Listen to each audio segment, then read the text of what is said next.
మన ముఖ్యమంత్రి గారికి ఒక అలవాటు ఉన్నది, అవసరం లేని దానికి సుప్రీంకోర్టుకు పోతాడు ఆయన. విద్యార్థులు, నిరుద్యోగులు వాళ్ళకి సంబంధించి నిన్న హైకోర్టులో మంచి తీర్పు వచ్చింది. ఆ విషయంలో మాత్రం దేశజాలకు పోయి డివిజన్ బెంచ్కి పోయిన సుప్రీంకోర్టు కూడా పోతారట.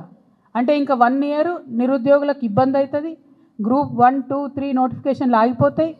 అటువంటి విషయంలో మాత్రం మన ముఖ్యమంత్రి గారు సుప్రీంకోర్టుకు పోతారు. కానీ బీసీల విషయంలో రాష్ట్రపతి దగ్గర బిల్లు పెండింగ్ ఉంది, సుప్రీంకోర్టు కొండని మేము మొత్తుకుంటున్నాం. ఇంతవరకు ఆ విషయంలో సుప్రీంకోర్టు కోలే. బీసీలు ఏమన్నా కానీ, నిరుద్యోగులు ఏమన్నా కానీ ఆయనకు అనవసరం. ఎవరు హ్యాపీగా ఉండాలి? కాంగ్రెస్ పార్టీ బాగుండాలి, సోనియా గాంధీ గారు హ్యాపీగా ఉండాలి, సిద్ధరామయ్య గారు పక్క రాష్ట్రంలో హ్యాపీగా ఉండాలి. కాబట్టి మన నీళ్ళ విషయంలో సుప్రీంకోర్టుకు పోరు.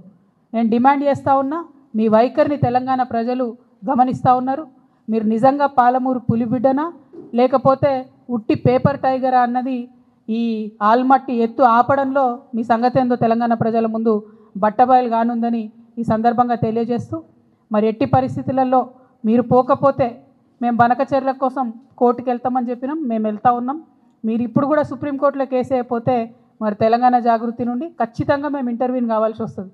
ఎందుకంటే మీకోసం వెయిట్ చేసుకుంటూ మీనమాషాలు లెక్క పెట్టుకుంటే అయ్యగారి కోసం అమాస ఆగదన్నట్టు మొత్తం వాళ్ళు నీళ్లు దోసుకుపోయే పరిస్థితి ఉంది. ఒక పక్కనేమో గోదావరిలో చంద్రబాబు నాయుడు గారు దోసుకుపోతుంటే చూసుకుంటూ ఊరుకుంటారు, ఇంకో పక్కనేమో కృష్ణా నదిని వాళ్ళు ఆడ ఆగబడుతుంటే మీ కాంగ్రెస్ ప్రభుత్వం ఉంది కాబట్టి చూసుకుంటూ ఊరుకుంటారు. ఇది కరెక్ట్ వైఖరి కాదు. దీని మీద తక్షణమే ముఖ్యమంత్రి గారు స్పందించాలని నేను డిమాండ్ చేస్తున్నా.